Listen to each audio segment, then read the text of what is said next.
Bangladesh football পাড়ায় এখন একটাই নাম, ক্রিস কোলম্যান। হ্যাঁ, ওয়েলসকে ইউরোপ সেমিফাইনালে তোলা সেই মাস্টারমাইন্ড। তাবেদাওয়ালা আমলের প্রথম বড় চমক হিসেবে কোলম্যানের সাথে ইন্টারভিউ তো শেষ, কিন্তু প্রশ্ন হলো তিনি কি সত্যি ডাগআউটে দাঁড়াবেন, নাকি বাফুফের চিরচেনা বাজেট আর ইগোর ম্যারপ্যাচে ফাইলবন্দি হবে এই হাই প্রোফাইল স্বপ্ন। আজকে আমরা ব্যবচ্ছেদ করব কোলম্যানের সাথে বাফুফের সেই রুদ্ধদ্বার বৈঠকের ইনসাইড স্টোরি, হামজা চৌধুরী, সমিত সোম এবং বাকি কদমতলীদের নিয়ে তার ভিশন কি, আর ঠিক কোন জায়গায় গিয়ে আটকে গেছে আলোচনার চাকা। ইন্টারভিউতে কোলম্যান শুধু সিভি দেখেননি, দেখিয়েছেন রোডম্যাপ। বাংলাদেশের ফুটবলের অবকাঠামো থেকে শুরু করে প্লেয়িং স্টাইল, সবকিছু নিয়ে তার কাটাছড়া বাফুফেকে ইমপ্রেস করেছে।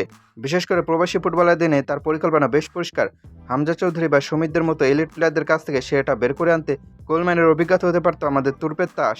তাবেতাওয়াল চেয়েছিলেন একজন ভিশনারি কোচ, আর কোলম্যানের লক্ষ্য ছিল 2026 এবং তার পরবর্তী সময়ের জন্য একটা শক্ত ভিত্তি গড়া। কিন্তু আলোচনা টেবিল থেকে যখন বেতন আর স্টাফের কথাই গেল, তখনই শুরু হলো আসল নাটক। শোনা যাচ্ছে কোলম্যানের ব্যক্তিগত বেতন বাফুফের সাধ্যের মধ্যে, কিন্তু সমস্যাটা অন্য জায়গায়। কোলম্যান একা আসতে চান না, তিনি চান তার পুরো কোচিং প্যানেল নিয়ে আসতে। আর এখানে বাফুফের এক পক্ষের কপালে চিন্তার ভাঁজ। কেন? কোলম্যানের যুক্তি সহ যুদ্ধ জিততে হলে নিজের বিশ্বস্ত সেনাপতি লাগে, আর বাফুফের সেই পক্ষের যুক্তি সম্ভবত বিদেশি স্টাফ আনলে আমাদের নিজেদের লোকারদের কী হবে। বাফুফের এক পক্ষ কেন একমত নয় সেটা বুঝতে হবে রকেট সায়েন্স লাগে না। নিজেদের লোক ফিট করা, স্থানীয় কোচদের প্রভাব রাখা, এসব পুরনো রোগ কি তবে নতুন আমলেও সারছে না।